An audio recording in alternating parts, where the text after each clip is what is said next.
Chantal Goya fut longtemps la fée bienveillante de l'enfance française. Sa voix résonnait dans les chambres d'enfants, portée par des chansons comme Bécassine ou Un lapin, devenues les berceuses de toute une génération. Habillée de costumes colorés et entourée d'animaux en peluche, elle avait bâti un monde où tout semblait doux, rassurant, presque magique. Mais derrière ce sourire de conte de fées, se cachait une femme qui, dans l'ombre, faisait face au chagrin, à la maladie, à l'exclusion et à la peur. Pendant des années, elle avait dissimulé ses souffrances sous des couches de paillettes et de chansons enfantines. Aujourd'hui, Chantal Goya brise le silence. Et ce qu'elle raconte bouleverse l'image idéale que l'on avait d'elle. Car avant tout, elle était une jeune femme qui ne cherchait pas la lumière. Née Chantal de Guerre le 10 juin 1942 à Saigon, alors sous domination coloniale française en Indochine, sa naissance eut lieu dans un climat de grande instabilité. La Seconde Guerre mondiale faisait rage, les troupes japonaises avaient envahi le Vietnam et l'autorité coloniale s'effondrait. Son père était fonctionnaire pour l'administration française, sa mère, femme au foyer, tentait tant bien que mal de protéger ses enfants malgré le chaos. Comme de nombreuses familles européennes installées à l'étranger durant la guerre, les deux guerres durent fuir. Chantal n'était qu'un bébé lorsqu'ils quittèrent Saigon pour s'installer en France, dans un pays encore marqué par l'occupation. La famille vécut d'abord à Dreux, puis dans la région de Poissy. Malgré l'apparente tranquillité de la campagne française d'après-guerre, Chantal grandit dans une ambiance tendue. Le mariage de ses parents était fragile et la stabilité financière difficile à atteindre. Son père, autrefois figure d'autorité en Indochine, peinait à se reconstruire dans cette France d'après-empire. Ce changement de statut fit naître un mal-être silencieux au sein du foyer, un sentiment d'avoir perdu quelque chose d'inestimable. Elle fréquenta une école catholique stricte où la retenue était de mise. Chantal, enfant douce et réservée, apprit à se faire discrète. Elle excellait en littérature et en histoire, attirée par les mots plus que par la musique, fascinée par les histoires vraies. « Je n'étais pas de celles qui parlaient fort », dira-t-elle plus tard. « J'aimais observer, écrire. » Son rêve, devenir grand reporter, parcourir le monde pour en raconter la vérité. Pour elle, le journalisme n'était pas une carrière, c'était une mission. Après le bac, elle s'inscrivit à la Sorbonne pour suivre des études de lettres et de sciences politiques. Elle se retrouva plongée dans l'effervescence des années 60, manifestations, débats d'idées, ébullition artistique. Pourtant, elle ne se laissa jamais emporter. Chantal restait en retrait, carnet en main, toujours observatrice. C'est lors d'un de ces événements qu'elle croisa le chemin de Jean-Jacques Debout, en 1964.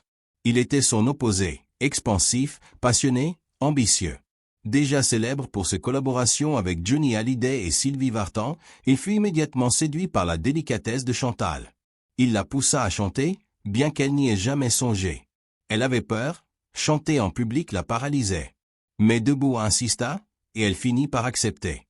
C'est ainsi qu'elle devint Chantal Goya, en hommage au peintre Francisco Goya, dont les gravures ornaient la maison familiale. Cette même année, elle fit ses débuts au cinéma dans Masculin-Féminin de Jean-Luc Godard, un film culte de la nouvelle vague. Elle y incarnait Madeleine Zimmer, une chanteuse pop, un rôle qui annonçait ironiquement la carrière qu'elle allait embrasser. Le tournage fut difficile. Chantal, novice et timide, s'y sentait souvent perdue. Mais ce malaise donna à son jeu une vérité troublante, qui frappa les spectateurs. Le succès du film l'exposa brutalement à la notoriété. « Je ne voulais pas être connue », confiera-t-elle plus tard. « Je voulais juste vivre tranquille. » La même année, elle épousa Jean-Jacques Debout et donna naissance à leur fils Jean-Paul. Leur fille Clarisse naquit en 1968. La famille s'agrandissait, tout comme la célébrité de Chantal, qu'elle n'a jamais vraiment recherchée. Derrière les costumes de scène, elle rêvait toujours d'ombre, pas de lumière. Tout bascula une nuit de 1975. Lors d'un direct télévisé, Brigitte Bardot, icône nationale, annula à la dernière minute sa participation. En urgence, les producteurs cherchèrent une remplaçante et proposèrent à Chantal Goya, connue à l'époque pour ses rôles discrets au cinéma et quelques chansons modestes. Sans préparation, elle interpréta Adieu les jolis foulards, une chanson douce sur la séparation entre enseignants et enfants à la fin d'une mission outre-mer. La mélodie était simple, les paroles tendres. Mais ce soir-là, quelque chose de fort se produisit. L'émotion traversa l'écran. Les lignes téléphoniques furent saturées, des familles entières pleuraient. Une étoile venait de naître. Chantal Goya n'était pas une star comme les autres. Pas provocante, pas engagée politiquement, elle était tendre, rassurante, intemporelle. En une chanson, Elle était devenue la maman musicale de toute une génération. Et pourtant, tout cela était arrivé presque par accident. Avant cette soirée, son parcours artistique restait flou. Quelques chansons pop sans grand impact, une carrière d'actrice inaboutie. Même masculin-féminin, malgré le prestige, ne lança pas la carrière escomptée. Au milieu des années 70, elle était surtout une mère, parfois en tournée, mais toujours à la recherche de sa vraie voix. Jean-Jacques Debout, lui, croyait en elle. Il avait toujours pensé que sa voix portait quelque chose de différent, que les enfants en particulier sauraient reconnaître. Adieu les jolis foulards marqua un tournant décisif. Du jour au lendemain, Chantal Goya cessa d'être une artiste parmi d'autres. Elle devint un personnage de conte, une chanteuse pour les enfants, presque une enfant elle-même. Le public en redemandait. Et avec Debout, elle se lança dans la création d'un nouveau monde. Lui composait, elle incarnait. Leur spectacle prit forme avec La Forêt Magique en 1978, puis devinrent de véritables comédies musicales féeriques, peluches géantes, légumes qui chantent, princesses et animaux dansants. Chaque représentation était pensée comme un rêve éveillé. Ces personnages, Marie-Rose, Bécassine, Pandi Panda devinrent cultes.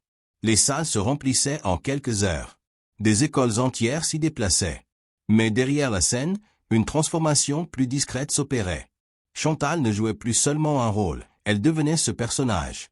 Les médias français la baptisèrent la chanteuse pour enfants, et dès lors, ont attendu d'elle qu'elle reste figée dans ce rôle. Toujours souriante, toujours rassurante, toujours candide. En privé, elle commença à ressentir le poids de cette image imposée. Elle était dans la trentaine, oscillant entre la maternité et le mariage, tout en étant constamment poussée à incarner une innocence enfantine sans fin. Il n'y avait aucune place pour l'épuisement, la colère ou le découragement. Même quand sa voix faiblissait sous la fatigue ou que son corps pliait sous les cadences effrénées, elle n'avait pas le droit de s'arrêter. Trop d'enfants comptaient sur elle et les spectacles ne faisaient que grandir. Au début des années 1980, elle remplissait le palais des Congrès à Paris. Les décors étaient lourds, les costumes faits main. Les répétitions duraient des semaines. Goya passait des heures au maquillage avant d'enchaîner plusieurs représentations par jour. Pour le public, tout semblait fluide. En coulisses, c'était un autre monde. Je n'avais pas l'impression de m'effacer, dira-t-elle. Je m'effaçais. La vraie Chantal, réfléchie, discrète, toujours secrètement fascinée par le journalisme, s'effaçait derrière les tissus colorés et les décors en carton. Et pourtant, elle continua. Non pas pour la notoriété, mais parce qu'elle savait ce que cela représentait pour les enfants. Parce qu'elle se rappelait ce que c'était de se sentir laissée de côté, et qu'elle avait juré que jamais un enfant ne vivrait cela en la regardant. Sous les lumières, une famille se désagrégeait. Tandis que Chantal Goya illuminait les scènes avec ses animaux géants, ses refrains joyeux et sa voix devenue refuge, sa vie personnelle se brisait lentement. Le monde voyait les châteaux en carton, les robes pastel, la Marie-Rose souriante. Mais derrière le rideau, c'était bien plus lourd. Jean-Jacques Debout n'était pas seulement son époux.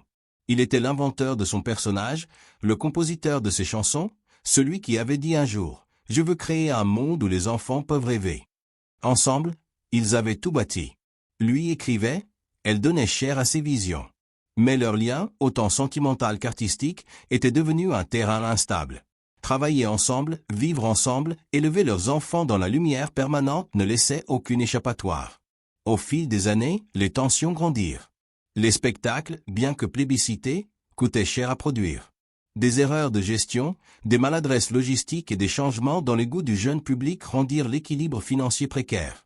Chantal se retrouva à gérer les contrats, organiser les tournées, assurer la survie de leur univers. Puis, le choc, Jean-Jacques fut diagnostiqué d'un cancer de la prostate. L'annonce, froide et brutale, bouleversa un quotidien déjà sous tension. Il entama un traitement éprouvant, rayon, hospitalisation, rechute. Les médecins étaient réservés, mais le processus fut dévastateur. Son énergie déclinait, son esprit aussi. Il ne composait plus, ne parlait presque plus. Celui qui remplissait les pièces de musique et de rêve devint une ombre. La dépression s'installa, sourde et profonde. « Je ne croyais plus en moi », dira-t-il plus tard. Chantal, refusant de le laisser sombrer, resta. Elle l'accompagnait à chaque rendez-vous, veillait à son chevet, préparait des repas qu'il ne mangeait pas. Quand les soignants s'impatientaient, elle persistait. Elle mit de côté sa propre peine. « Je l'ai kidnappé », dira-t-elle un jour en souriant à moitié. C'était sa manière de dire qu'elle l'avait arraché au désespoir, porté seulement par son amour tenace. Et elle lui avait sauvé la vie. Pendant ce temps, elle montait encore sur scène. Toujours en costume, toujours avec le même sourire, chantant pour des salles pleines, allant chanter avec Mickey. Pour le public, elle était restée la même. Personne ne voyait l'effondrement intérieur.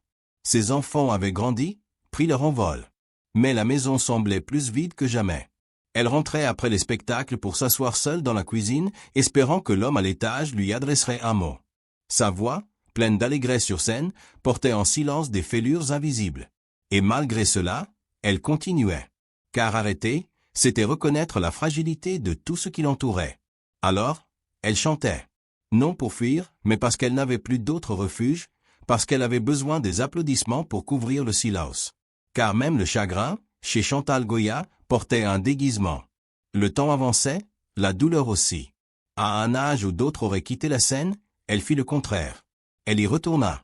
Pas pour un au revoir, mais par nécessité. À plus de 80 ans, elle redonna vie à ses personnages. Un monde de peluches, de lapins, de Marie-Rose, avec des décors pastels. Mais cette fois, on voyait les coutures. La tournée 2023 à 2026 fut annoncée comme une fête. Et dès qu'elle monta sur scène, on vit que ce n'était plus tout à fait la même Chantal. Ses gestes étaient plus mesurés, son pas moins sûr. Sous la robe rose et la voix douce, un corps marqué par les années. Elle ne masqua rien. Au contraire, elle l'assuma. Dans Télé 7 jours, elle confia. Parfois j'ai du mal à garder l'équilibre. Mais Panda et Lapin m'aident à marcher. Elle en souriait, mais les mots touchaient juste. Les personnages qu'elle portait autrefois l'aidaient désormais à tenir. Les rôles s'étaient inversés. La femme qui avait inventé un monde pour les autres s'appuyait sur ses créations. Le symbole était puissant. Chantal Goya, l'icône de l'enfance, tenue debout par ses propres rêves. Le public chantait avec elle et beaucoup sortaient les yeux humides. Ce n'était plus un spectacle. C'était une mémoire vivante. Chantal n'arrêtait pas. Elle augmentait ses dates. Tant que je peux, je monterai sur scène, déclara-t-elle. Ce n'était pas une question d'argent ou de légende. C'était une question de lien. Ces anciens petits spectateurs étaient devenus adultes, souvent avec leurs enfants. Ils ne revenaient pas pour la nostalgie, mais pour rendre à Chantal ce qu'elle leur avait donné. Et peut-être que Chantal avait autant besoin d'eux. Après tant d'années de silence, de solitude, ces applaudissements devenaient vitaux. C'était une respiration. Un rappel qu'elle existait, non pas comme une figure, mais comme une femme ayant mis toute son âme dans une féerie fragile qui avait traversé le temps. Derrière chaque salut triomphal, il y avait la souffrance. Dos douloureux, genoux usés, vertige constant. Jean-Jacques, presque retiré, toujours malade, ne pouvait plus être son pilier. L'équipe, bien qu'aimante, ne pouvait porter ce fardeau intime. Ses enfants, désormais loin, suivaient leur propre route. Et dans les chambres d'hôtel, dans les loges désertes, Chantal s'asseyait seule, serrant contre elle la robe rose qu'elle portait depuis 40 ans. Et pourtant, elle continuait. Parce qu'arrêter, c'était abandonner le seul monde qui lui restait. Peut-être qu'au fond d'elle-même, elle ne l'avait jamais vraiment compris. Ou peut-être qu'elle le savait depuis toujours, mais qu'elle refusait simplement de l'admettre.